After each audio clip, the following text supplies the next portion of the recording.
লোকসভা ভোটের আগে লৌহ পুরুষের রাজনৈতিক উত্তরাধিকার নিয়ে লড়াই। গুজরাতে বল্লভভাই পটেলের বিশাল আকৃতি লোহার মূর্তি গড়ার নরেন্দ্র মোদীর উদ্যোগী রাজনৈতিক বিতর্ক উস্কে দিয়েছিল। বল্লভভাইকে সবচেয়ে বেশি সম্মান কে দিয়েছে তা নিয়ে গত কয়েকদিন ধরেই মোদীর সঙ্গে কংগ্রেসের লড়াই চলছে। আর কংগ্রেস বিজেপির সেই চাপানুতোর আরও তুঙ্গে উঠল। এবার একই মঞ্চে একে অপরকে পাশে বসিয়ে কার্যত যুদ্ধে অবতীর্ণ হলেন প্রধানমন্ত্রী মনমোহন সিংহ এবং বিজেপির প্রধানমন্ত্রী পদপ্রার্থী নরেন্দ্র মোদী। উপলক্ষ ছিল আহমেদাবাদে নতুন রূপে সেজে ওঠা সর্দার বল্লভভাই পটেল মিউজিয়ামের উদ্বোধন। একই মঞ্চে প্রধানমন্ত্রী ও মোদী। একজন বর্তমানে 7 রেসকোর্স রোডের বাসিন্দা, আর অপরজন ওই বাসভবনে যাওয়ার জন্য লড়াই শুরু করেছেন। আর অনুষ্ঠান মঞ্চ থেকেই সামনে চলে এলো স্বাধীন ভারতের প্রথম উপপ্রধানমন্ত্রীর রাজনৈতিক উত্তরাধিকার নিয়ে তীব্র লড়াই। প্রথম বক্তৃতা পেশ করতে উঠে নাম না করে জওহরলাল নেহরুকে কার্যত খোঁচা দিলেন নরেন্দ্র মোদী।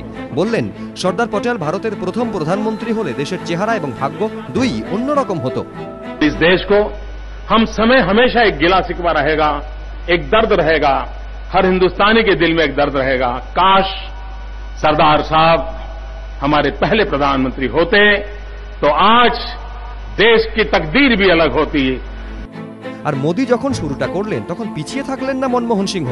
ঘুরিয়ে মোদীর উদ্দেশ্যে বললেন, সর্দার পটেল আজীবন ধর্মনিরপেক্ষ ছিলেন এবং কংগ্রেসী ছিলেন, আর তিনিও বল্লভভাইয়ের সেই কংগ্রেসের সদস্য হতে পেরে গর্বিত।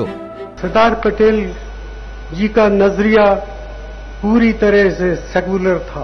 उन्होंने जिंदगी भर भारतीय राष्ट्रीय कांग्रेस को मजबूत बनाने के लिए भरपूर काम किया।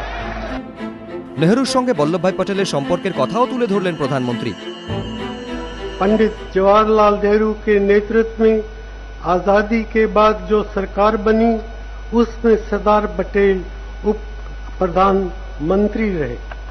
कई बार दोनों के बीच मतभेदों का जिक्र आता है, लेकिन ये याद रखना बहुत जरूरी है कि दोनों के बीच सहमति के विषय कहीं ज्यादा थे और दोनों नेता एक दूसरे के विचारों का बहुत सम्मान करते थे। 1950 সালে মৃত্যু হয়েছে লৌহ পুরুষের। স্বাধীনতা পরবর্তী ভারত গড়তে তার অবদান অনস্বীকার্য। আর এত বছর পর সেই সর্দারকে ঘিরে বিজেপি ও কংগ্রেসের পুরোদস্তুর রাজনৈতিক লড়াই এখন চমকে দিচ্ছে অনেককেই। এবিপি আনন্দ।